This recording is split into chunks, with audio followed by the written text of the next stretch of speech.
Opa, eu vim assistir o Meninas Malvadas 2. Opa, amiguinho, onde você pensa que vai? Aqui tá bem claro que você só pode entrar com alimentos comprados na nossa lanchonete. Não, o consumidor pode entrar com qualquer alimento semelhante ao vendido na sua lanchonete. Se você vende refrigerante, ele pode entrar com refrigerante. Se você vende pipoca, ele pode entrar com pipoca. E não deixar o consumidor entrar é considerado venda casada pelo Código de Defesa do Consumidor. Então ele vai entrar com os alimentos no seu cinema. Ah, então tá bom, pode entrar, me desculpa, mas espera aí. Como que você sabe de tudo isso? Ah, mas isso aí é muito simples. Eu sigo o Dr. Fran em todas as redes sociais.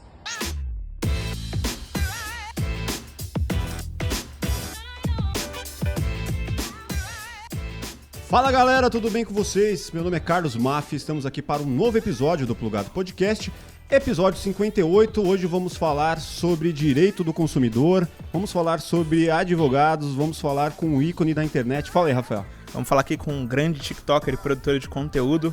E se você clicou nesse vídeo, cara, provavelmente o professor não te impede mais de ir ao banheiro. Provavelmente o professor não toma mais o seu celular. E provavelmente você não depende mais do Celso Russomano para garantir os seus direitos, tá?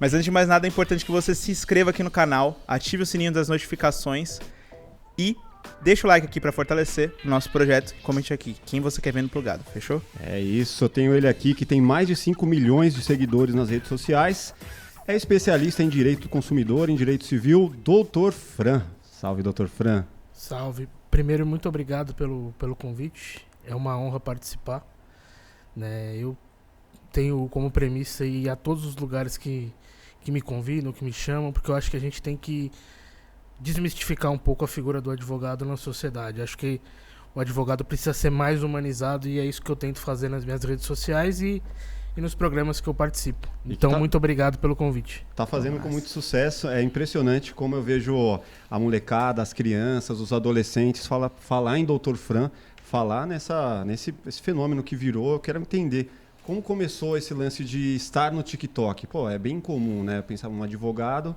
fazendo sketches no TikTok. Tipo, como começou isso? Então, eu já produzia conteúdo pro Instagram, mas era normalmente imagens, pouco conteúdo em vídeo, assim, era bem pouco. Quando era vídeo era aquela coisa mais aula, assim, eu parado, falando só sobre um assunto. Sim, bem durão. Bem travado também. Uhum. E uma linguagem mais dura também, né? Não acessível. Não, a linguagem eu sempre me preocupei em fazer uma linguagem acessível a todo mundo.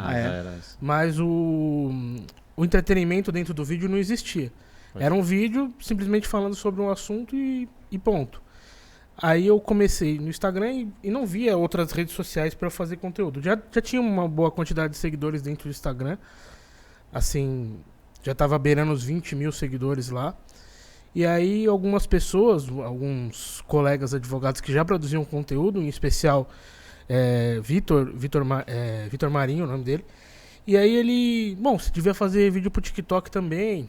Aí eu falei, isso não é pra mim e tal. Mas aí eu pensando assim, é só dancinha.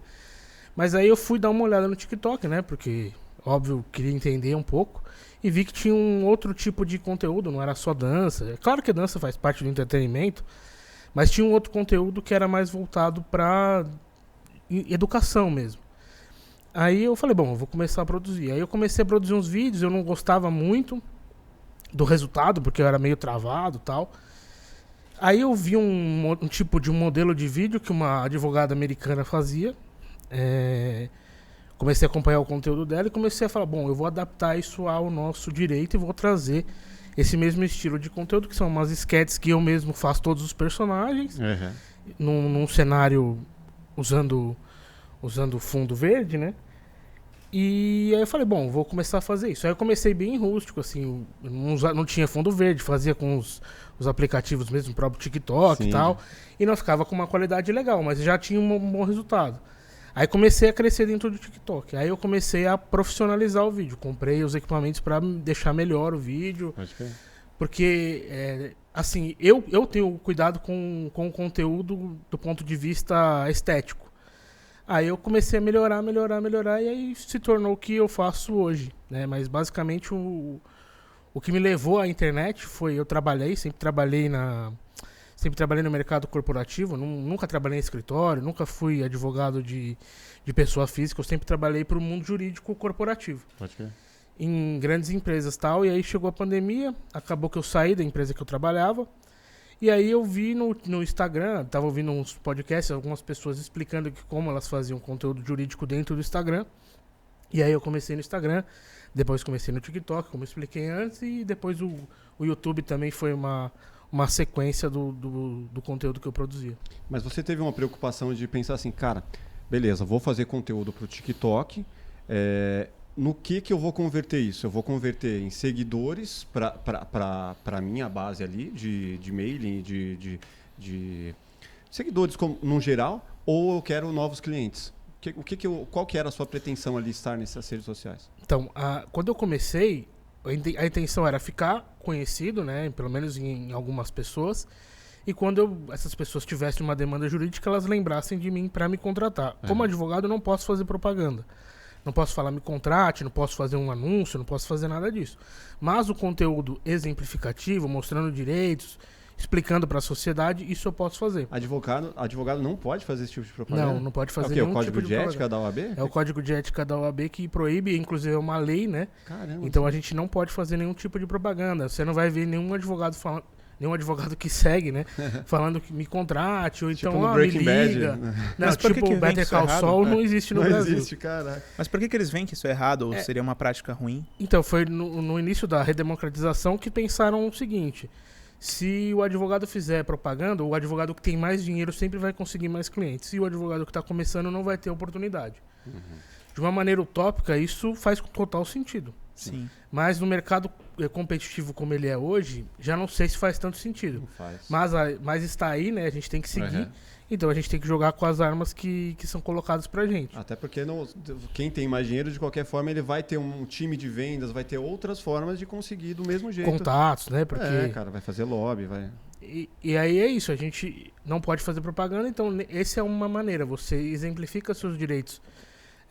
Exemplifica os direitos das pessoas, as pessoas lembram que você é advogado e te contratam. Mas quando eu comecei, esse era o mote, assim, o que eu queria fazer. Mas depois eu fui vendo assim, o que eu tenho que buscar é passar o direito para as pessoas. Se vai vir seguidor, se vai vir cliente, isso são só consequências. O principal motivo de eu estar na internet hoje é porque eu estou ensinando alguém alguma coisa. Então esse é o que me move dentro da rede social. Não é cliente que vai chegar, não é seguidor que vai chegar, ou eventualmente um ou outro publicidade que vai chegar. O que move mesmo é ter... você meio que passar o direito para as pessoas, que é uma coisa que pouca gente sabe, é uma área que pouca gente tem interesse, e fazer de uma maneira leve faz com que bastante gente tenha interesse e, obviamente, aumenta o número de pessoas interessadas no direito. Total. Fazendo faculdade de Direito por conta do que eu produzo na internet. Você traz a pauta, né? À tona, né? Exatamente. Qual o momento que você identificou que, público jovem, adolescente, é um público que consome muito o meu conteúdo? Como que é o retorno da galera com você, a interação, assim? Então, no Instagram, no YouTube, o público é um pouco mais velho. Mas, mesmo assim, ainda tem bastante gente mais jovem. Só que no TikTok, o público é bem mais jovem. E obviamente, eu tenho que tomar cuidado com... Eu, pelo menos, tomo cuidado com a maneira que eu falo, as coisas que eu falo, o que eu falo. Os exemplos também. O exemplo que eu dou, porque acaba virando exemplo para as pessoas mais novas, e isso pode ser complicado, né? Se eu não tiver nenhuma estrutura, porque são 3 milhões e 700 mil seguidores lá. Foda.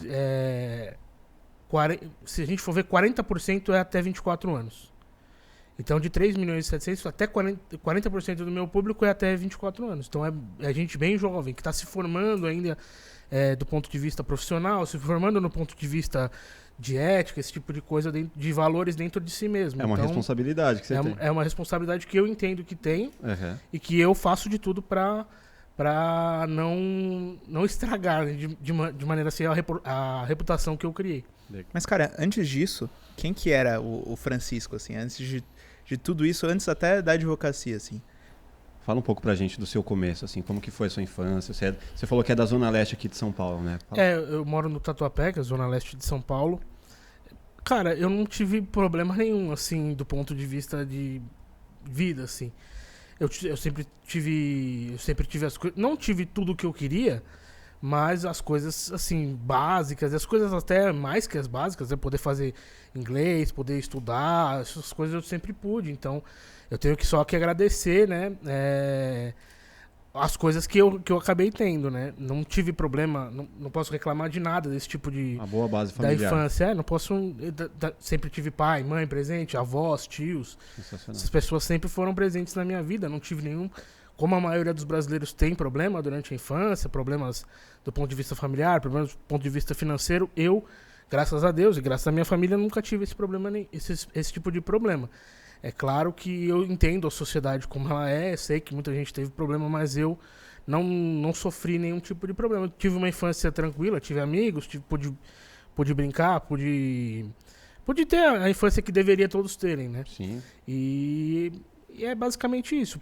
E aí quando tinha 17 anos, estava terminando a escola, pude escolher a profissão que eu queria e meus pais não falaram, você vai fazer isso. Meu pai é engenheiro, minha mãe é publicitária.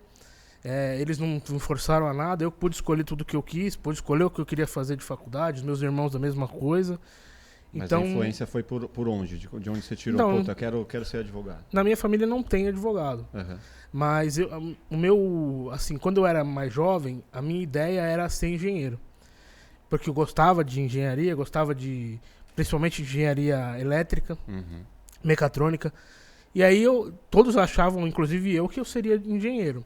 E eu sempre gostei muito de Fórmula 1, então o que eu queria era trabalhar na Fórmula 1. É claro que isso é um sonho mesmo, uma coisa que é para muito poucos, né? Porque a categoria máxima é a Fórmula 1, a categoria máxima do automobilismo, só vai os melhores profissionais e nem sempre os melhores, né? Às vezes os caras que estão no lugar certo na hora certa. É bem restrito, né? É bem restrito. Então eu tinha isso na cabeça, mas é o que eu queria fazer na engenharia. Mas no último ano da escola, eu comecei a ver, não, peraí, eu tenho uma retórica legal, eu consigo... Aí algumas pessoas, você seria um bom advogado, você argumenta muito bem. Aí eu fui fazer teste vocacional. Aí alguns testes vocacionais que eu fiz davam para a área de humanas, mais para a área do direito. Aí eu comecei a ver, não, peraí, eu não sei se é engenharia que eu quero fazer mesmo. Aí eu fui assistir palestras de profissões, né, de advogados, que falavam sobre a profissão, e aí acabei optando por fazer direito, porque achei que... É claro, tem aquele ideal de quando você tem 17 anos, você acha que você vai mudar o mundo, vai melhorar o mundo, tem essa história também. Sim. Mas mais porque eu achei que me daria muito melhor na área de humanas do que na área de exatas como engenheiro. Mas por quê? As leis te encantavam? O que me encantava é a relação... Na verdade, o que sempre me encantou mais no direito é o direito como ciência filosófica. Sim. O direito é uma ciência, não é uma ciência exata, mas é uma ciência do ponto de vista social. Sim. Ele regula a existência da sociedade. Sim. Então, para que você tenha uma sociedade, você precisa ter leis, a não ser que a sociedade evolua de tal maneira que não precise mais regulamentar as suas pessoas, né? Mas utopia. Utopia. Uhum. Bem é o livro mesmo. Uhum. E do ponto de vista... Assim, isso sempre me encantou muito mais, do ponto de vista de direito como ciência social. Uhum. E é isso que eu sempre gostei no direito, é isso que eu sempre gostei de estudar, inclusive, né? E aí, por conta disso, acabei, dentro da faculdade, me tornando uma pessoa que é bem legalista. Que é aquela coisa, se está na lei, mesmo que eu não concorde, eu vou cumprir. Sim. O que eu preciso fazer quando eu não concordo com uma lei não é transgredi-la, não é não fazê-la, é simplesmente trabalhar para que ela seja mudada dentro do nosso Estado democrático de direito. Mas a função de muitos advogados normalmente é encontrar uma brecha na lei para converter aquilo ali que... É que, na verdade, não é a brecha que o advogado procura, né? O que o advogado procura é a defesa ou, então, o patrocínio do que o cliente dele quer dentro do ordenamento jurídico. Uhum. Então, se existe uma lei, mesmo que seja uma lei pouco conhecida, o que chamam de brecha dentro da lei, é dentro do Estado Democrático de Direito que o advogado tem que atuar. Sim. Né? E aí, isso dentro da faculdade sempre foi o que mais me motivou a fazer direito. E isso eu sempre gostei muito, da área de direito como uma ciência social. Mas é o princípio de quanto mais você entende de lei, mais você tem a propriedade para encontrar essas brechas, né? Digamos assim, esses outros caminhos para chegar no mesmo lugar e... Não necessariamente você precisa saber todas as leis que existem. o que você precisa... na área que você está especializado. Na área que você trabalha, o ideal é você conhecer o máximo que você puder. Mas o ideal é você entender como funciona a criação de cada norma, como funciona desde a concepção da lei lá no parlamento, no Congresso, depois quando vem para a sanção presidencial, entender o caminho da lei e entender como as leis são feitas e por que elas são feitas. Entender a jurisprudência também, né? Pra entender e também quais são as decisões do juiz. Uhum. Toda lei, quando ela é feita, ela tem uma exposição de motivos. Por que a lei foi feita, qual era o motivo. A gente tem uma ideia muito... Assim, no Congresso ninguém faz nada. Não, mas toda vez que vai sair uma lei, a lei é toda exemplificada do porquê está sendo feita, por que foi vetado tal coisa, por que foi colocado tal coisa. Tem a ressalva. Tem as ressalvas. Toda a lei ela é assim.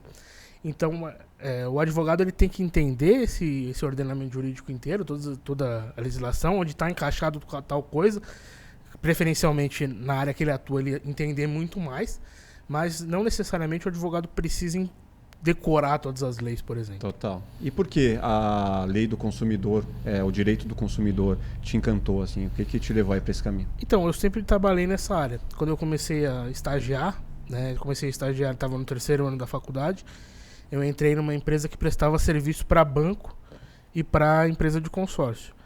E lá eu comecei a lidar com o direito do consumidor e também o direito empresarial. Mas o direito do consumidor era uma área que eu gostava muito. Aí, nas outras empresas que eu fui trabalhando nessa mesma área, misturando um pouco com direito civil, direito imobiliário. Mas aí, na hora que eu fui começar a criar conteúdo, eu pensei assim, eu não posso falar sobre todas as áreas do direito. Primeiro que ia ficar uma coisa maluca, ninguém ia entender do que eu tô falando. Cada dia eu tô falando de uma coisa. Aí eu falei, eu vou falar sobre uma área do direito em específica. E aqui eu mais vejo conexão com todas as pessoas é direito do consumidor. Por quê? Nem todo mundo vai ser pai, nem todo mundo vai casar, nem todo mundo vai eventualmente viajar. Sim. Mas uma todo minoria mundo, criminosa. Nem todo mundo vai cometer um crime na vida, mas todo mundo uma hora ou outra vai comprar alguma coisa. Sim. Então o direito do consumidor está na vida de todo mundo. É abrangente, não tem como você fugir, né? E aí eu falei, eu vou ter mais gente para assistir meu conteúdo. Pode crer. Logo eu vou falar sobre a área que eu gosto, porque eu sempre trabalhei nessa área, e a área que vai me trazer mais gente para assistir meu conteúdo. E aí foi como eu comecei a fazer direito do consumidor. É claro que hoje eu já não faço mais só direito do consumidor, eu falo sobre outras áreas. Porque como eu atingi um número expressivo dentro das redes sociais, eu posso falar sobre outras áreas. Sim. Que as pessoas vão entender que eu estou falando sobre direito. Sim, total. E a questão de você pensar nas sketches, né? Pensando um pouco aí na sua infância, os seus pais, você falou que a sua mãe é publicitária, tem uma pegada da sua mãe ali, da publicidade, de tentar encontrar um caminho de unir o que você já fazia com essa pegada, mostrar a minha imagem aqui. Não quero só estar nos bastidores, mas também preciso mostrar o meu rosto de alguma forma para ser conhecido. Quando eu comecei a criar as sketches, eu dei uma estudada sobre a área, né? Não que fui lá e parei, só estudei sobre isso, mas eu fui dar uma estudada sobre publicidade, sobre marketing digital. Atuação também ou não? Não, atuação não. Oratória? Oratória eu sempre tive, porque eu tenho um curso de oratória dentro da faculdade, eu fiz, e a oratória acabou que sempre esteve presente na minha vida. Mas fazer vídeo assim é completamente fora. Eu sempre gostei de tecnologia, então eu sempre estava nesse meio, sempre entendia. Então editar as coisas para mim não foi uma coisa tão difícil. É claro que eu não edito como um bom editor, mas pelo menos pro meu vídeo eu consigo fazê-lo. E aí eu comecei a dar uma estudada na área. Meus pais não tiveram... Meu pai, ele já faleceu, então ele não viu eu fazendo vídeo pra internet. Uhum. Ele viu eu advogado e tal, mas não viu eu fazendo vídeo pra internet. E a minha mãe, ela trabalha com arte até hoje, né, dentro de uma empresa. E claro que minha mãe tem influência, porque é óbvio, minha mãe sim, mas eu fui do que eu aprendi das redes sociais, que eu comecei a acompanhar muita gente fazendo esse tipo de conteúdo. Uhum. Aí fui ver quem fazia vídeo similar de outras áreas, para poder entender e poder sempre melhorar. Cara, é engraçado, eu também tava lembrando agora como é que eu cheguei no seu conteúdo pela primeira vez. Eu tava em casa de boa, aí eu tava conversando com meu irmão, que inclusive tá aí hoje, e ele falou, sabe como eu sei disso? Eu sigo o Dr. Fran em todas as redes sociais. Eu vi minha filha falando isso também. Aí eu fiquei, mano, quem que é Dr. Fran? Aí depois o meu primo veio em casa outro dia e falou a mesma coisa. Meu primo hoje deve estar com uns 16, 15 por aí. Também falou a mesma coisa. Eu falei, mano, quem é? Aí eles ficaram tipo, não vamos contar. Aí eu fui pesquisar, Dr. Fran. Aí eu comecei a assistir e eu falei, mano, tá aí um conteúdo que antes eu não tinha visto no TikTok. E eu acho que esse negócio de você produzir com o que você tem na mão, sem precisar ser o mais profissional, o chroma key mais lindo, digno da Marvel, eu acho que, cara, tipo, isso é a autenticidade, sabe? Você não ficar se preocupando tanto em ser exigente com... minha oratória, minha atuação tem que ser perfeita, meu figurino tem que ser perfeito. Não, você só vai lá e faz e passa a sua mensagem pro mundo. Eu acredito que o público se identifica, sabe? Que tipo de mensagem assim você recebe em troca com o público? Cara, hoje, no começo, eu tinha como premissa a seguinte: eu tô numa rede social, eu preciso socializar. Então eu respondia todo mundo. Mensagem legal, mensagem hater, esse tipo de coisa eu respondia a todo mundo. Hoje, a maioria das mensagens, elas são... Quando não são perguntas, né? São gente falando, pô, eu gosto muito do seu trabalho, ou como vocês, o meu irmão te acompanha, comecei a te acompanhar, a minha filha te acompanha, comecei a te acompanhar. Acontece muito isso. Eu gosto do seu conteúdo educativo. Claro que sempre vai ter um ou outro que não gosta do conteúdo e acaba externando isso, mas sim, isso é a minoria da minoria no meu caso. A maioria são mensagens, se não são perguntas jurídicas, que é o que vem muito, são mensagens de apoio falando, nossa, que legal o seu conteúdo, alguém me indicou, meu filho me indicou, meu irmão me indicou, gosto do seu conteúdo, acompanho sempre, sigo você em todas as redes sociais, que é uma coisa que eu acabei criando lá no início. Foi sem querer certo. Isso aí? Ou... Não, na verdade é uma cópia de uma advogada americana. Então você copiou alguém? Eu copiei alguém, eu não... Assim, as pessoas ligam isso a mim. Então, se você for ver qualquer vídeo que alguém fale essa frase no final, alguém vai nos comentários e vai estar falando sobre mim. Fran. Não importa quem seja a pessoa do vídeo. Você é o criador da frase para todo mundo. Aí pro Brasil, acabei sendo eu o criador da frase. Mas já tinha gente fazendo aqui no Brasil alguma coisa similar. E tinha essa advogada americana que foi em quem eu me inspirei. Ela fala isso nos vídeos dela. Entendi, cara. Pô, mas é engraçado, né? O seu público, ele vem... Os haters, né, digo. Eles vêm pra criticar o que você fala, ou seja, o conteúdo que você reproduz, ou é você mesmo? Você sente que tem pessoas que têm coisa pessoal com você? Não, tem gente que me critica pessoalmente, né? Porque não... Sei lá, porque... Difícil um cara desse. Psicologia humana... Esse cara não bate bem das ideias, velho. Psicologia humana é maluco. Tem gente que não concorda com o que eu falo. Tem gente que não concorda com o que eu falo do ponto de vista de... eu tentei fazer isso e nunca funcionou. Eu faço isso aí, só funciona na Zona Sul. São Paulo é a zona onde tem mais gente com mais dinheiro. Mas não é assim. O direito ele funciona para todo mundo. É claro que eu entendo que existem locais que você não vai conseguir aplicar, momentos que você não vai conseguir aplicar, mas se você levar ao judiciário, na maioria das vezes você vai ter uma resposta satisfatória dentro do que eu mostro nas minhas redes sociais. Tudo que eu mostro lá é com base na legislação, na jurisprudência, no que na maioria dos casos é decidido. É claro que você pode, no seu caso, ter uma decisão contrária, porque o judiciário ele não é exato, não é uma ciência exata. Não vou entrar com a ação por conta disso, vou ganhar. Não existe causa-ganha na justiça. O advogado que promete causa-ganha, ele nem poderia fazer isso, mas está mentindo, porque pode ter qualquer variável dentro de um processo que tira a causa-ganha que ele prometeu ao seu cliente. Então, tem muita gente que sofreu algum problema jurídico na vida por conta do mesmo assunto do meu vídeo. Vamos supor que eu faça um vídeo, sei lá, falando sobre atraso de voo. E essa pessoa já teve esse problema, já processou e ela não ganhou a causa. Só que tem vários fatores que fazem ela não ganhar a causa. Sim. Não sei o que aconteceu no processo dela. O que eu estou passando ali é o que existe no direito, o que está na legislação e o que está na jurisprudência. É claro que tem casos e casos sempre no direito, mas o que eu vejo mais de gente é que não gosta de mim pessoalmente, ou advogado que se sente, de certa maneira, ameaçado. Isso é bem minoria, pra falar a verdade. Os caras que têm dor de cotovelo sendo outros advogados, é isso? E as pessoas que alguma vez tiveram algum revés dentro daquilo lá, ou então acham que não vai funcionar, porque na cabeça deles a lei não funciona no Brasil, só que ela funciona. Nesses montes de casos que você recebe ou que você costuma acompanhar, dois me chamaram a atenção, né? De crimes que pessoas, ou por por serem muito leigas ou às vezes por má fé ali meio disfarçada, cometem sem saber. Tipo, receptação. O cara compra um celular ali, não sabe de quem que é, comprou do mesmo jeito, por um valor muito menor, celular roubado. Ou então o cara acha um dinheiro... na verdade, tem a questão dele receber até os 5% lá, né, como uma bonificação. Sim. Cara, eu queria entender o que você... quais são esses crimes que normalmente a pessoa comete sem saber e tem ali fica em cima do muro, se ele não sabe ou se foi má fé? A receptação é um exemplo que você deu, que tem um vídeo sobre isso, né? Assim, a pessoa, se ela comprovar que comprou por um valor que é o valor de mercado do produto, ou parecia tudo certo, ela não vai pagar pelo crime. Agora, se você está comprando um celular de 7 mil por R$500, obviamente alguma coisa errada tem aí.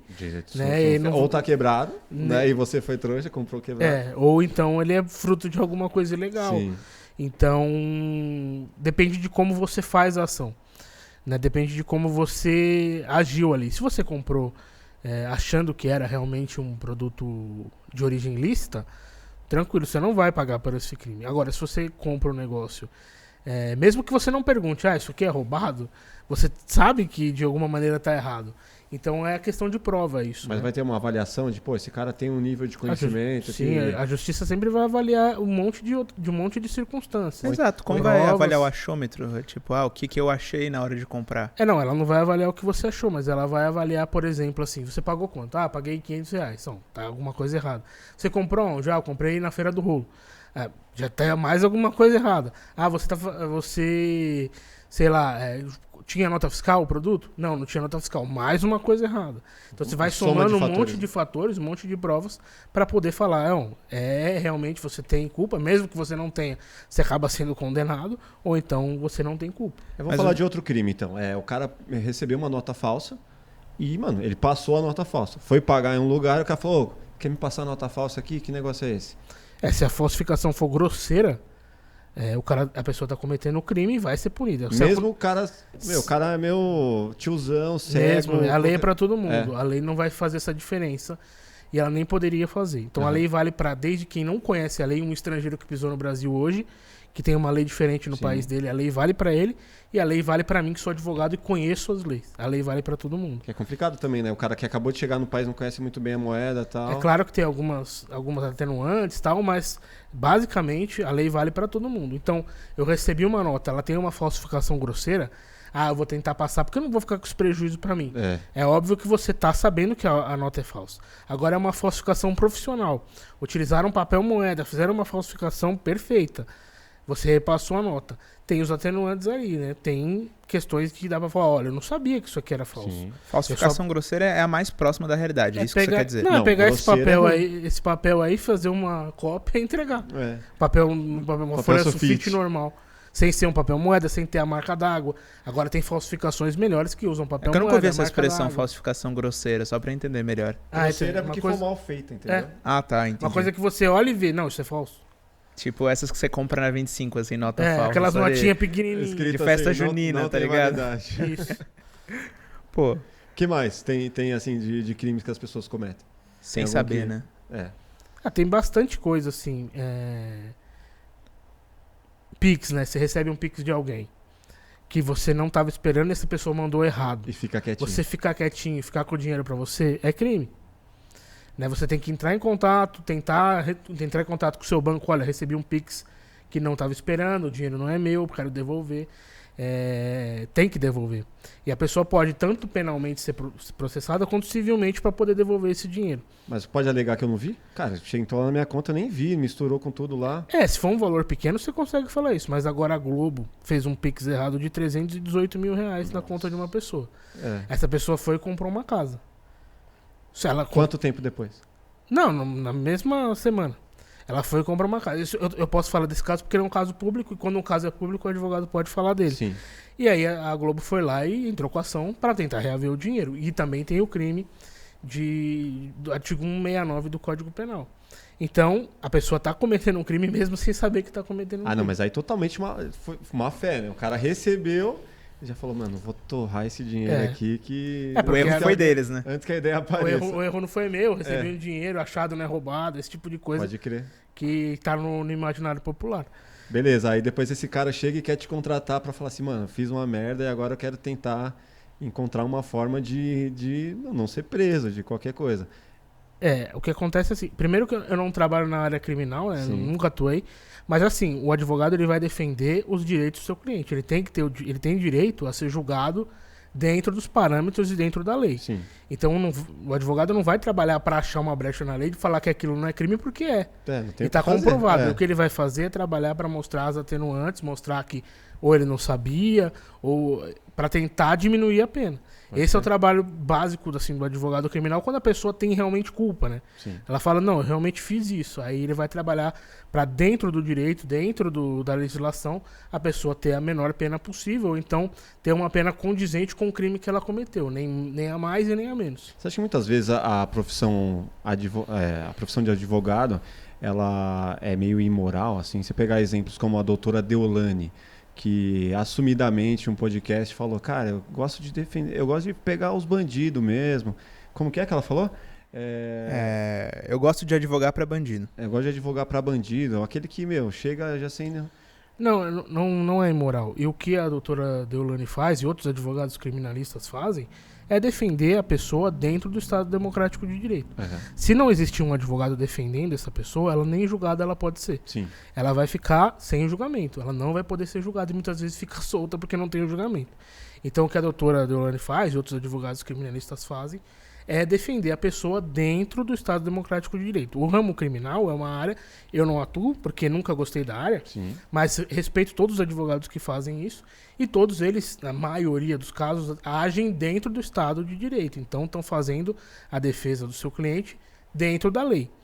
Pode você concordar ou não com a defesa, ou pode o juiz concordar ou não com a defesa. Mas o que ela está fazendo e outros não é imoral. Não é ilegal. Não é imoral e nem ilegal. É dentro do Estado Democrático de Direito. Uhum. Aquela pessoa tem direito à defesa por mais absurdo que seja o crime dela.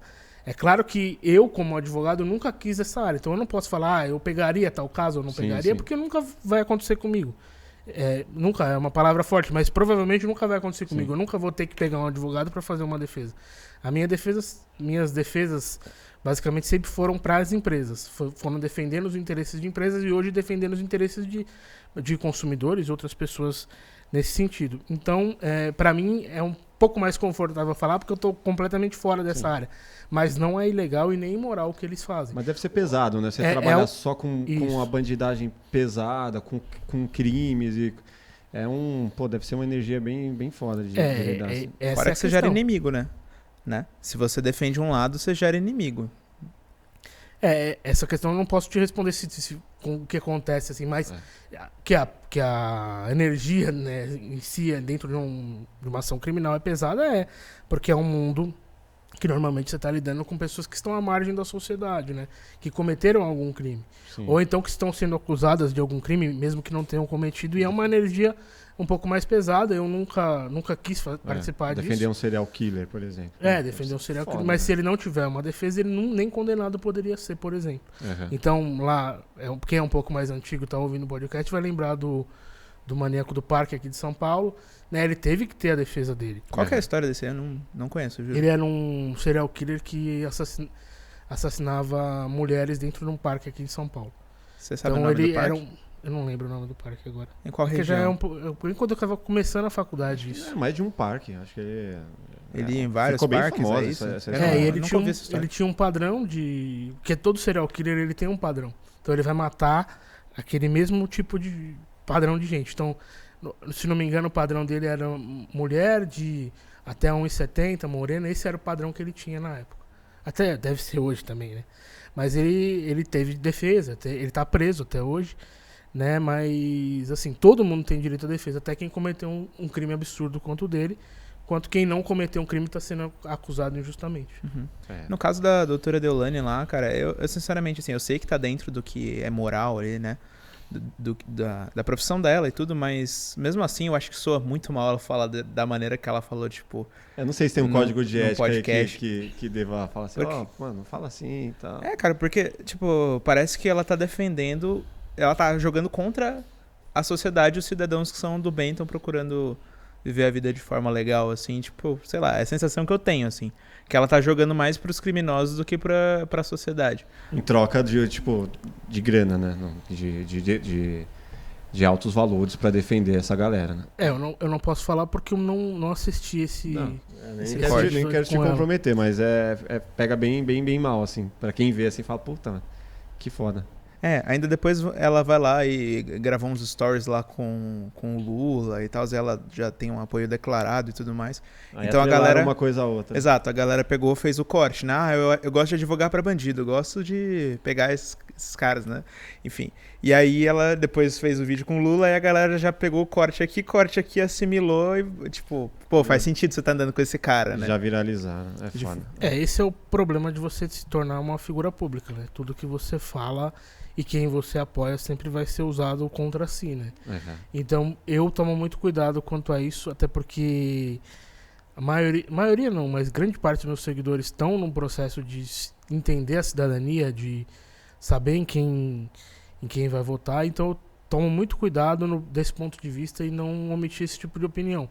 É claro que, obviamente, tenho as minhas opiniões políticas, mas eu acho que não sou eu que vou criar a opinião política nas pessoas que estão me seguindo. Isso não, na minha visão, não é o meu papel dentro da rede social. Meu papel dentro da rede social é informar sobre direitos e deveres e fazer com que a pessoa consiga pensar melhor. E aí, esse outro papel aí, deixo para quem cria conteúdo nessa área, as pessoas, Sim. E tem bastante, ou então a própria família da pessoa. Você acha que o direito de votar hoje, que o adolescente, né, a pessoa de 16 anos tem, ele já não é um direito assim tão bem visto e tão desejado para a maioria dos jovens hoje? Eu acho que a obrigação de votar não é bem vista por ninguém, né? Não só jovens, né? Eu acho que para você, é lógico que você só vai conseguir mudar a sociedade pelo voto. É clichê falar isso, mas é a única arma que a gente que está fora do Estado poder mudar o Estado é pelo voto. Total. Mas você obrigar a pessoa a votar não faz muito sentido, pelo menos na minha visão, porque as pessoas que não se interessam por política vão votar em qualquer um. Ou então vão anular seu voto, ou então vão transformar a eleição, sei lá, voto de protesto, como tantas vezes já existiu. No Rio de Janeiro, um macaco do zoológico já ganhou. Quando você podia votar na cédula e podia escrever o nome de quem você ia votar. Como é que é isso aí, cara? Eu nunca ouvi falar disso aí. Como é que é? Antigamente, quem é um pouco mais jovem, você podia... era uma cédula, e você escrevia lá na cédula, fazia o xizinho lá e você podia escrever alguns nomes, né? E um macaco do zoológico do Rio de Janeiro já ganhou uma eleição para vereador, se não me falha a memória. Então, porque era voto de protesto. As pessoas claramente estavam votando nele porque não concordavam com o sistema político. Sacanagem, né? Então eu acho que deveria ser um direito de quem não concorda com o sistema político não votar. Se ele vai anular o voto dele, se ele vai pagar a multa, que é uma multa baixa, já não vamos ter essa obrigação de voto. É claro que muita gente não vai votar, vai, sei lá, viajar na época da eleição, mas eu acho que devia ser um direito não votar. Se eu não quero votar, eu não vou votar. É claro que eu, como cidadão, eu sempre vou votar. Eu acho que a gente tem que... A única maneira de a gente mudar alguma coisa é com o voto, mesmo que seja uma pequena forma de mudar. O pior é o cara que não vota e depois quer reclamar, né? Quer fazer manifestação. O cara se isentou. Então, mas eu acho que essa pessoa também tem o direito de reclamar. Por mais que ela não tenha votado, ela mora num lugar onde aquela pessoa está sendo comandada, entre aspas, por alguém. Está sendo direito ela tem, guiada por alguém. Ela pode reclamar, ela pode votar também para ajudar e trazer o seu desejado, o seu candidato desejado. Exatamente, mas se não é o candidato dela que ganhou, ela pode reclamar. Total. Se é o candidato que ganhou, ela também pode reclamar, porque ele, às vezes não está fazendo o que ela queria. E se ela não votou, também acho que ela pode reclamar, porque está dentro da democracia, né? Esse é o intuito de quando foi criada a democracia, lá atrás, né, na Grécia. Então, acho que votar não deveria ser obrigado, mas reclamar, eu acho que todo mundo poderia reclamar. Mas o direito, né, que é o jovem de 16 anos tem, não é mais uma coisa tão bem vista, assim, tipo, que legal, posso votar. Tipo, mano, eu vejo muita gente querendo votar depois dos 18 anos. O cara não dá a mínima para esse direito que ele já tem, né? Eu não falo nem da obrigação dele votar após os 18, mas do direito que ele já tem de votar aos 16. Sabe? Porque assim, quando você tem 16 até 18, o voto ele é facultativo, ele não precisa votar, ele não é obrigado a votar. Exato. Então, o que você falou, o jovem, às vezes ele tá tão afastado da política, ou então ele não entende ainda como funciona, e ele não quer votar, ou ele acha que voto não tem peso nenhum, ou simplesmente não vai votar porque é uma encheção de saco a mais e levantar cedo no domingo e votar. Simples, então, né?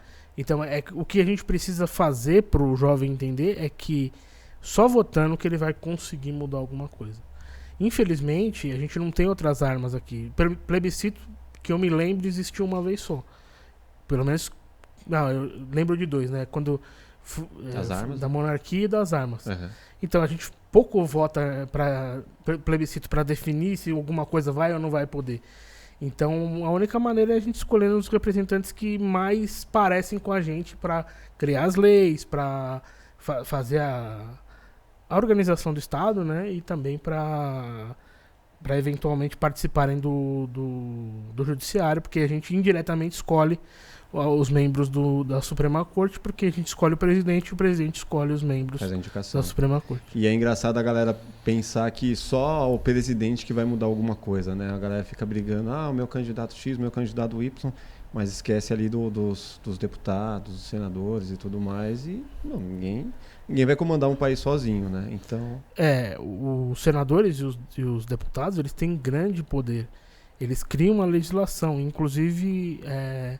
algumas legislações, elas podem... Que o presidente quer criar alguma coisa, uma legislação, ele pode mandar, só que ele vai mandar para os deputados. Total. Os deputados vão analisar se vai ou não vai prosseguir o que o presidente quer. Então o presidente vai cuidar do executivo, do orçamento, esse tipo de coisa, mas o orçamento também é definido lá na Câmara. Então você tem que saber em quem você está votando em todos os lugares. É o conjunto. Né? Você precisa entender, eu estou votando para o executivo, governador, prefeito e presidente. Estou votando também para o legislativo, que são os vereadores, o deputado estadual, o deputado federal e o senador. Agora, véspera de eleição, você pretende fazer algum conteúdo que dê algum norte, assim, meio que seja básico para essa galera de votar e de escolher melhor, tá? Seria bem legal, né? O que eu tenho de ideia é fazer conteúdos explicando como são eleitos, principalmente cargos como deputado federal, deputado estadual, que não é uma eleição direta, não é quem tem mais votos que ganha. É uma eleição proporcional.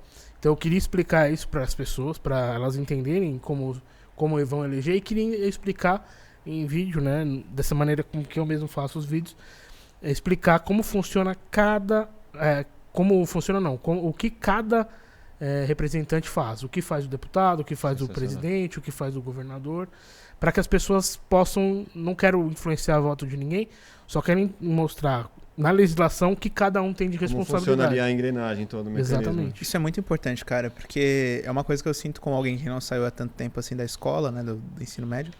Eu sinto que eu não tive essa formação. Tipo, a maioria dos brasileiros, eu acredito que não recebe essas informações. Eu acho que não querem que a gente receba, sinceramente. Acredito que você deve sentir isso.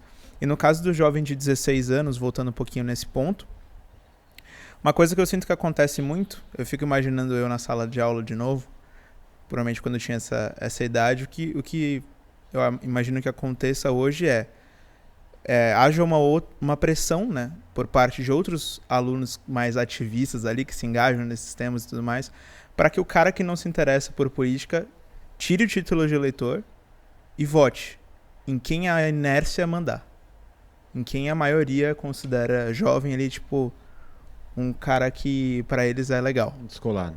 O descolado, exato. Eu imagino que tem muita influência e tem pessoas que vão nessa, sabe, os de 16 anos. Tipo, vou tirar só pra eu ser bem aceito nesse grupo, porque se eu fizer algo oposto do que esse grupo propõe, provavelmente eu não vou ser bem aceito nessa comunidade. Imagino que tenha muito disso, né? Sim, seguir a moda, né? Seguir a moda, exato. Isso é com tudo, né? O jovem, ele normalmente quer ser aceito em um grupo e ele faz as coisas que aquele grupo normalmente faz, né? Mesmo que tenha uma boa educação, acaba acontecendo muito isso, né? De seguir, às vezes até pro lado ruim da coisa, seguir os mais populares, acaba acontecendo bastante mesmo, né? E com voto, obviamente, não vai ser diferente. Em algum outro país que você tenha conhecimento, existe, como no Brasil, essa possibilidade de leis que não pegam? Porque é uma coisa bem surreal, né, que acontece aqui. Pô, criou a taxa do lixo lá, mas essa lei aí não sei se vai pegar, não sei se a galera vai seguir. É que nem o Blu-ray, né? A galera inventou como se fosse algo que fosse pegar e, isso aí não pegou, não vamos acreditar nisso. Existe isso em outros lugares também? Leis que não pegam? Isso é uma característica dos países que seguem o direito romano, né? O nosso direito é baseado no que era baseado o direito romano. Então, Brasil, Itália, Portugal, a gente tem meio que, não igual ao direito, mas as bases são parecidas. Sim. Então vai ter De língua essa latina. questão. Não só de. Não, França é bem diferente, por exemplo. Mas os países que derivam do direito romano, Brasil, Portugal, Itália, a gente tem uma base parecida e acaba acontecendo algumas coisas de criar uma lei. Essa lei, ela não é bem aceita, mas isso tá ligado diretamente com a ciência do direito. Não pega por quê? Porque a população não queria aquela lei. Só não vai pegar porque o Estado quer impor alguma coisa que a sociedade não quer que seja imposta. E a legislação, o legislador, ele tem que imprimir o que a sociedade quer. Sim. E não o que ele quer, o que ele acha que é o melhor. Sim. Então a lei, quando ela é criada no intuito de regulamentar uma coisa e as pessoas não querem, normalmente acontece isso, que é muito de costume, né? O direito brasileiro ele não tem a base forte no costume, como o direito americano tem. Então lá nos Estados Unidos o que é costume local acaba virando lei. Aqui a gente não tem isso, mas o costume ele também é uma fonte de lei aqui, só que menos influente do que é nos Estados Unidos. Então, quando o legislador cria uma lei que ela não tem fundamento. Não tem força com a sociedade, porque às vezes até é uma lei bem intencionada, mas a sociedade não quer aquilo. Ou a sociedade faz completamente diferente. Você lembra do controlar? A taxa da emissão de poluentes? Aquilo não era uma lei, era uma imposição do executivo, né? É até por isso que hoje a gente não faz mais. Mas a sociedade seria um exemplo. Vamos supor que quisessem criar um controlar via legislação. A sociedade ela não quer isso. A sociedade não quer todo ano ter que ir lá fazer verificação do... Então, hoje ela não quer, né? Amanhã ou depois pode ser que venha querer. Mas a sociedade também não quer altos impostos, e isso a gente não consegue mas tirar. só que isso é para financiar o Estado, né? Se a gente não tem imposto, a gente não tem Estado. Não, mas imposto sim, mas não altos impostos como... E aí aquilo é imposto mesmo, né? Imposto do sentido literal da palavra. Vai ter e pronto. Imposição, né? Então, aí você tem uma fiscalização muito mais forte. Sim. Porque se você quer que uma lei seja imposta mesmo, você põe a fiscalização para fazer, que aí não tem como falar, não, ela não vai funcionar. Mas tem algumas que não... criam-se a lei e não colocam a fiscalização. Então, quer dizer... ou então a fiscalização ela é fraca do ponto de vista assim, não tem funcionário para fazer isso, então não tem como regulamentar. Vou te dar um exemplo. Taxa de fiscalização de estabelecimento, TFE. Existe a obrigatoriedade, aqui em São Paulo pelo menos, não sei como que é em outros lugares, de você pagar uma taxa de fiscalização para você que tem o seu estabelecimento, o seu negócio. Mano, ninguém vem fiscalizar. Então, mas eventualmente alguém vem fiscalizar, entendeu? Sim, mas... E para você conseguir fazer outras coisas, você precisa dessa taxa paga. Você tem que pagar. Não estou dizendo que você não tem que pagar. Porém, não existe uma fiscalização para aquilo ali. Então, é porque você tem só dá poucos dinheiro fiscais, prestado né? Nem e ninguém vem. Existe, porque você tá pagando por um serviço que nunca acontece. Nunca aconteceu. Tanto que assim, você pode ter o seu CNPJ em qualquer endereço que, fica tranquilo que ninguém nunca vai lá ver. Então, cara, é bizarro, surreal. E se um dia for ver, acaba que você vai ter um problema, entendeu? Mas assim, as leis que não pegam, ou é porque a sociedade não quer, e aí se você tenta impor alguma coisa na marra, pode ser que você tenha problemas maiores, né? Como a gente teve lá em 2015, se não me falha a memória, queriam aumentar o valor da passagem e a população achou isso um absurdo e foi pra rua, entendeu? Sim. Então, de uma certa maneira, não é uma lei, não é uma norma, mas é uma imposição do Estado, vai aumentar para tanto, e a população se revolta e aqui no Brasil a gente tem pouco isso. Sim. Mas, por exemplo, na França, qualquer coisa que você vai mexer com os direitos das pessoas mesmo, você vai ter problema lá. Galera na rua. E eles não vão na rua só para protestar, não. Eles quebram as coisas mesmo. Sim. É uma outra maneira de ver a sociedade deles lá. Então, as leis que você falou, a lei não pega no Brasil. Ela não pega ou porque não tem a fiscalização ideal, ou porque a sociedade é completamente contra aquilo e o legislador ele não percebe isso, ou então ele não quer perceber isso e acaba criando a lei. Pode crer. Cara, é maluco, né? O Brasil realmente não é para amadores. Eu tenho até uma história que eu lembrei quando vocês estavam falando lá do caso do macaco do Rio de Janeiro, que coisas doidas assim acontecem às vezes na advocacia. No caso do meu pai, ele foi cobrado por um valor, né, do Banco do Brasil, cobrando ele, que eu não sei explicar o que exatamente era, mas rolou uma cobrança e ele chamou um advogado e falou, olha, isso aqui tá errado por parte do Banco do Brasil, eles não deveriam estar me cobrando isso e tudo mais. Conclusão, chegou a pandemia, aí meu pai não tinha mais como pagar o advogado que ele contratou para resolver essa situação, né, o processo em andamento lá para processar o banco, beleza. Aí meu pai falou assim pro cara, cara, vamos esperar isso aí, vamos esperar a pandemia passar, né? Quando eu tiver um dinheiro, a gente volta a dar continuidade aí no caso e vamos finalizar esse processo aí contra eles. Conclusão, o cara topou e aí, depois, o cara processou meu pai. Esse advogado que era pra defender ele, processou ele, ou seja, ele arrumou 2 problemas. E aí, tá tendo que arrumar um segundo advogado para defender ele do banco e do outro advogado. Surreal. É história de filme, né, velho? É engraçado, mas é triste. É triste algumas coisas que a gente acaba se deparando aí. Eu já vi bastante coisa no mais de 10 anos de advogado que eu tenho. E esse tipo de coisa acaba acontecendo, né? Qual o caso mais bizarro, assim? Conta alguns, assim. Cara, eu tenho um exemplo, assim, surreal, né? Trabalhava numa empresa que é uma loja, tipo, grande, né? Uma multinacional, e ela tem algumas lojas, né? Só que são lojas grandes, assim, tal, tem estacionamento e tal. Só que estacionamento lota, né? Principalmente na época de Natal e tal. E a pessoa, um cliente da loja foi parar na frente de uma casa guia rebaixada. Uhum. E aí foi na loja. E aí a senhora, dona da casa, enlouqueceu tal, e processou, não o cara, processou a loja por o cara ser cliente da loja. Assim, não tem uma relação, até tem uma relação, a pessoa foi na loja, mas a gente não tem responsabilidade nenhuma sobre os atos da pessoa fora do estacionamento da loja. Então ela processou a loja, pra mim era um caso surreal, assim. Perdeu, ela perdeu. E um outro caso de uma pessoa que caiu na rua, né, no bueiro que tem na frente da loja, processou a loja.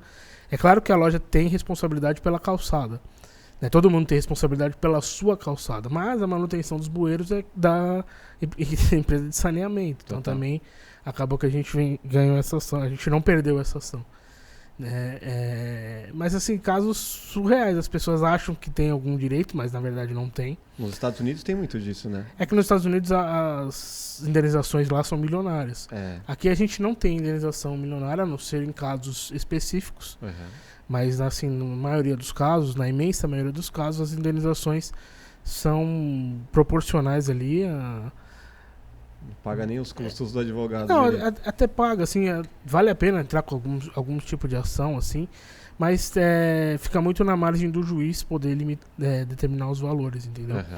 Então você não vai ver indenizações milionárias aqui, porque, sei lá, caiu e quebrou o braço. Nos Estados Unidos você pode ter uma indenização milionária. Caiu e quebrou o braço dentro do mercado. Nos Estados Unidos você pode ter uma indenização milionária. Aqui você vai ter o ressarcimento de todos os custos que você teve e eventualmente um dano moral aí, mas dentro do aceitável, assim, nada astronômico como é nos Estados Unidos. Mas você acha que lá tem mais má fé do advogado do que aqui? Tipo, tem existe um mais mercado para você justamente buscar essas pequenas coisas e falar, agora a gente vai estourar de ganhar dinheiro. Muito mais. Lá o que tem um chamado indústria do dano moral.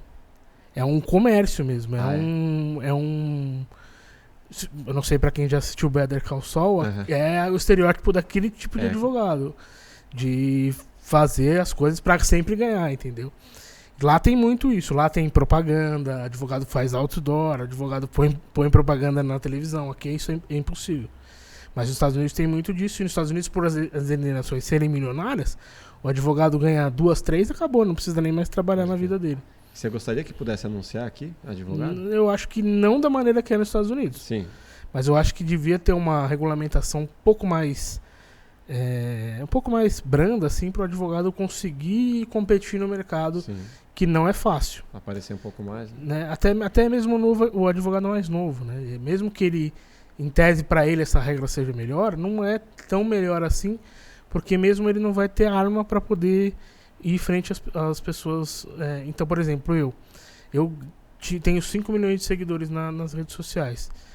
Consegui de maneira orgânica. Dá para conseguir de maneira com tráfego pago. Sim. Então o advogado tinha que ter acesso a algumas coisas desse sentido.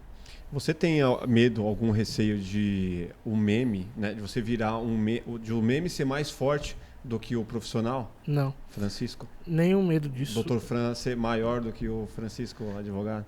Não, eu não. Até uso o exemplo, quando me perguntam isso, do Jô Soares. Uhum. Era um cara extremamente inteligente, falava várias línguas, mas nunca... Assim, é lógico que se levava a sério, mas era uma pessoa que não se levava tão a sério. Eu acho que o fato de você não se levar a sério não vai fazer as pessoas me contratarem ou deixarem de me contratar. O que vai deixar de contratar é eu não prestar um serviço legal ou eu não mostrar que tenho um conhecimento. Se eu mostro que eu tenho um conhecimento, eu vou ser contratado, vou fazer. Se eu faço um trabalho legal, eu vou ser contratado também. Então é isso que eu acho que faz a diferença. Virar meme em algumas situações, eu acho que faz parte da internet, faz parte da cultura, da cultura brasileira principalmente. Então eu não vejo problema nenhum nisso. Você pode dizer que isso já te ajudou a ter mais clientes? Com toda certeza. Com toda certeza o fato do bordão ser utilizado pelas pessoas, o fato de ser, de certa maneira, meme em alguns casos, já com certeza já ajudou. Que animal. Cara, eu fico pensando muito a respeito disso também, porque eu acredito que assim, uma pessoa que esteja precisando de um advogado, de fato, seu posicionamento de vou ser visto para ser lembrado, ele funciona. Você vai ficar na cabeça dessa pessoa. Mas será que quando ela pensar que advogado eu vou chamar e alguém sugerir Dr. Fran, ela não vai pensar, mas ele é um meme. Eu preciso de alguém sério para resolver isso aqui. Será que não dá isso? Não, nunca aconteceu isso. O que poderia acontecer se minha área fosse, sei lá, uma área só de empresário. Poderia acontecer de isso se me prejudicar. Mas como a minha lida é com o público direto, para mim isso não interfere em nada. A pessoa pode, não vou te contratar porque é mesmo. É outro público. Felizmente, hoje o cliente não é problema nenhum para mim mais. Porque vem tanta gente que esse não é mais um problema. Que animal. Isso é massa. Cara, eu tava lembrando aqui também de uns casos que eu mesmo vivi, assim, que eu refleti a respeito de direito do consumidor. E eu fiquei pensando em relação ao Outback, cara. Uma vez eu fui ao Outback e eu percebi o quão falho é o sistema dos caras. E eu acho que eles já contam com essa falha. Porque os preços são altos. Eles já contam com a sacanagem do brasileiro. Acho que é mais ou menos essa a jogada deles. Vamos supor assim, estamos aqui numa mesa de aniversário no Outback.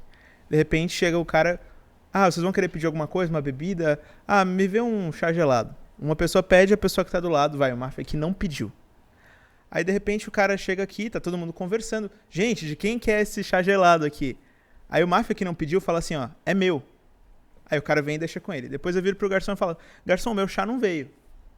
Aí ele vem e traz mais um. Ou seja, alguém não tá pagando. E cara... você já fez isso, né? Não, nunca fiz. Eu sou tipo Gabriel Pato. Eu tô mostrando a falha no sistema dos outros para que eles possam corrigir como um ato de amor ao Outback. Mas assim, cara, já é um sistema que eles já contam, sabe, com essa malandragem do brasileiro. Por exemplo, cara, se você for no Outback e ficar se alimentando de pão da casa, aquele pão australiano com manteiga, e água da casa, que é um direito que é garantido, né? As pessoas podem chegar nos estabelecimentos e pedirem a água filtrada, que eu imagino que alguns, inclusive, mandem da torneira mesmo assim. O cara pode ficar ali, cara, passar uma semana consumindo de graça no estabelecimento e o que vai dar? Você sabe o que dá? Se o cara abusar desse direito grátis?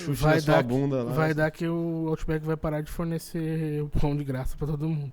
Mas assim, o que acontece? Essa questão de um refil para todo mundo da mesa. Eu já fiz vídeo falando que não podia. Eu tento mostrar também os deveres das pessoas, né? Que é importante, pelo menos na minha visão, eu mostrar os vários lados. Não ficar só no direito do consumidor, porque nem só de direito a pessoa tem, ela tem deveres também. Aí vira o jovem cheio de direito, apontando dedo para todo mundo, Exatamente. mas na hora do dever não faz nada. Na hora do dever não faz. Mas assim, a questão das empresas, assim, não estou falando do Outback em si, estou falando de todas as empresas. É claro que elas têm uma previsão de perda e claro que isso está na conta, porque senão ela vai fechar no vermelho. Então a empresa tem que fazer isso. Então, se a gente se conscientizar, os preços vão abaixar. Então é porque tem dentro do preço, tem as perdas que elas vão ter com esse tipo de coisa. Os bons pagam pelos maus. Os bons vão sempre pagar pelos maus.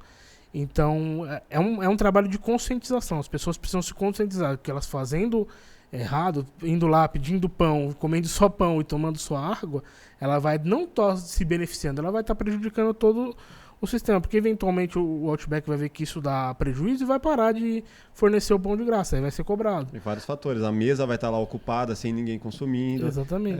Aí o funcionário vai sair caro, e talvez o funcionário seja demitido, porque ela não está tendo mais lucro. Não vai ter a gorjeta dele. Aí talvez feche uma unidade, porque não faz mais sentido ter aquela unidade naquele local.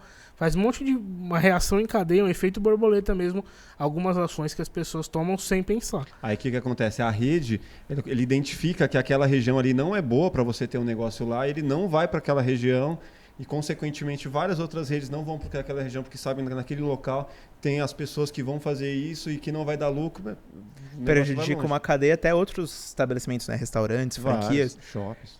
Porque se você não tem uma loja, um restaurante âncora, que é como o Outback ou outros também, por algum motivo tem. Então os outros vão olhar, peraí, por que não tem? É por isso. Aí eles também não vão, aí você tem menos emprego. Então, claro que esse não é o único motivo, mas é um dos motivos. Então, se a gente entender que não só de direitos, a gente também tem deveres, a gente também tem que conviver em sociedade, a gente também tem que fazer as coisas dentro do que é o legal, né? Do ponto de vista de lei, é muito melhor para a sociedade, muito melhor para as empresas, muito melhor para todo mundo. As empresas, assim, elas normalmente elas querem trabalhar dentro da lei. Fala da maioria das empresas. Normalmente elas querem tratar o cliente bem, mas tem pontos que acabam falhando. Tem processos dentro de uma empresa que pode falhar. Então cabe a gente, o cidadão mesmo, entender o que pode, o que não pode e fazer da maneira certa. Eu ia até propor um exercício aqui contigo, já pra gente ir pros finalmente, da gente fazer uma simulação desse lance na sua pegada. Daria pra gente fazer algo, poderia ser relacionado a isso? Você tá aqui, eu quero tirar a sua imagem, sei lá, vamos pensar uma forma. Uma sketch aqui agora? Podemos fazer. O que poderia ser? Quem que poderia ser Mas teria que ser nesse tema podcast. Eu teria que falar que eu sei os direitos por causa do Dr. Fran, uma coisa assim. Tipo. Mas necessariamente precisa ser essa cena? Não necessariamente. Mas eu tinha pensado em outra, tipo. Aqui nem já aconteceu comigo. Eu fui num estabelecimento e pedi, por favor, você pode me trazer uma água da casa? Aí veio um garçom com uma garrafa de água, né, que ele tinha na geladeira, de alguma marca, e falou assim: se você quiser beber água, essa é a água que você vai ter que comprar pra beber. Eu falei, não. Aí eu abri os direitos, tipo, tava lá que era em Cotia, né? Não sabia se essa lei pegava lá, mas pegava. Aí a gente abriu e viu lá. Eu falei, não, você tem que garantir pra mim um copo de água filtrada. Só que aí o copo vem e você não sabe as condições, né? Se o cara cuspiu, se o cara pegou da... Eu acho que esse é muito... Não é uma coisa assim que realmente pega no calo, sabe? Por exemplo, o de entrar em eventos, aqueles que você fala lá que dá bastante visualização, sabe? Cara, eu acho que a gente podia fazer essa sketch, tipo assim, eu acho que a gente podia continuar, finalizar o episódio, beleza. E aí a gente vira as câmeras e faz essa sketch aqui, tipo, como se ele fosse o segurança do... Não, o ideal seria assim, você faria o segurança? O segurança, aí um de vocês também queria entrar, e aí o segurança barra, aí você fala, aí depois você fala assim, mas como é que você sabe disso? Aí eu apareço e falo, olha, é porque ele me segue nas redes sociais. Vamos fazer depois, então. Eu acho válido. Sei lá, ele podia estar atrás na fila do cara que tá tentando entrar com alimento. Também. Beleza, então. Aí ele vem assim pra frente, porque ele... Aí, entendeu? Porque tipo, no final ele sai assim, ele tá ali no celular, assim, atrás, você só vê a silhueta dele desfocada no fundo. A situação do cinema é mais legal. É mais legal, porque é mais popular. Em pé, né? Tipo, sim. A gente abaixa faz. Essa luz e faz. Vai ficar da hora. Então vamos lá, doutor. A gente tem uma playlist aqui, uma playlist do Spotify, que a gente costuma alimentar ela com uma música de cada um dos convidados. Através dessa música, a gente tenta saber alguma memória afetiva ou algo que tenha te marcado e que essa música te faz lembrar. Então a gente pergunta qual é a música que tenha marcado em algum momento importante da sua vida. Cara, eu gosto de música, basicamente é rock que eu sempre ouvi. E a música que eu, assim, do Led Zeppelin todas, mas em especial Rock and Roll do Led Zeppelin, acho que é a música que eu mais gosto e é a música que eu sempre ouço, sempre tô ouvindo ela. Massa. De algum momento, de assim. muito tempo, assim, já. Desde que eu devia ter uns 15 anos. Mas tem algum momento específico, assim, que ela tenha marcado, assim, que... Não tem uma, tipo assim, é trilha sonora da vida, assim, não tenho muito isso. Uhum. Mas é a música que eu sempre eu tô ouvindo no carro, sempre tô ouvindo no celular, eu usava ela de toque do celular antigamente, quando era moda usar toque de celular música. Pode crer. Então é a música que eu mais gosto, assim, da pegada. Eu sempre gosto de todas as músicas do Led Zeppelin, e acho que é a banda que eu mais gosto. É a banda que eu mais gosto. Mas rock and roll em específico é a música que eu mais gosto. Animal, puta som. De boa. Cara, você consegue deixar uma mensagem para os adolescentes, para a galera que te acompanha, que normalmente te vê nas sketches? Cara, você deixar uma mensagem assim, busca seus direitos. Qual que seria a mensagem que você poderia falar para eles, assim, olhando para aquela câmera ali, cara? O que eu falaria para todo mundo que me segue é que primeiro precisa entender que nem só direitos você tem. Para ser um cidadão completo, você precisa entender os seus direitos, os seus deveres. É óbvio que a sociedade ela é muito dinâmica e aí as coisas elas vão mudando, os seus sonhos vão mudando, mas você precisa buscar sempre um ideal. E o ideal, seja lá qual for o que você tenha, você precisa lutar para que você chegue ao final e consiga ganhar aquele prêmio, né, que é chegar no seu ideal. Então eu falo assim, direito todo mundo tem, deveres todo mundo tem, só que nem todo mundo sabe, nem todo mundo aplica. Então faça sempre as coisas dentro da lei, faça sempre as coisas dentro da legalidade, não vá utilizar as coisas que eu faço de maneira errada, entenda que você precisa, viu um vídeo meu, gostou, vai aplicar aquilo, entenda quais são as consequências, entenda principalmente quais são os seus deveres dentro daquela mesma situação, que é só assim que a gente vai mudar. Com direitos e deveres, a gente se torna um cidadão melhor e, consequentemente, torna uma sociedade melhor. Animal. Cara, obrigado. Obrigado pela presença, obrigado pela mensagem que você deixa aí para os jovens, que eu acho um animal. Parabéns mesmo, de grande valia para todo mundo que acompanha. Deixa as nossas redes sociais, aí depois você deixa a sua também. Galera, é importante que você siga o Plugado em todas as redes sociais, né? O Dr. Fran já deu a letra aqui pra vocês. Se você não se inscreveu aqui no canal agora, se inscreva aí, ative o sininho das notificações, fortalece a gente aqui no like e comenta aqui quem você quer ver no Plugado, fechou? Como encontrar o Dr. Fran nas redes sociais, quem ainda não segue? Dr. Fran, doutor por extenso, em qualquer rede social, menos o Facebook, que eu não utilizo. Mas as outras redes sociais, YouTube, TikTok, Twitter. Instagram, Twitter, Kawaii, acho que eu não tô esquecendo nenhuma. Mas é isso aí, galera. Sigam ele lá no OnlyFans também. Tá lançando. Altos pack pra vocês. Não, OnlyFans eu não tenho, mas todas as outras redes sociais aí vocês vão me encontrar lá. Maravilha, obrigado, Dr. Fran. Siga o Dr. Fran em todas as redes sociais, o Plugado também. Obrigado, até o próximo Plugado Podcast. Grande abraço, valeu!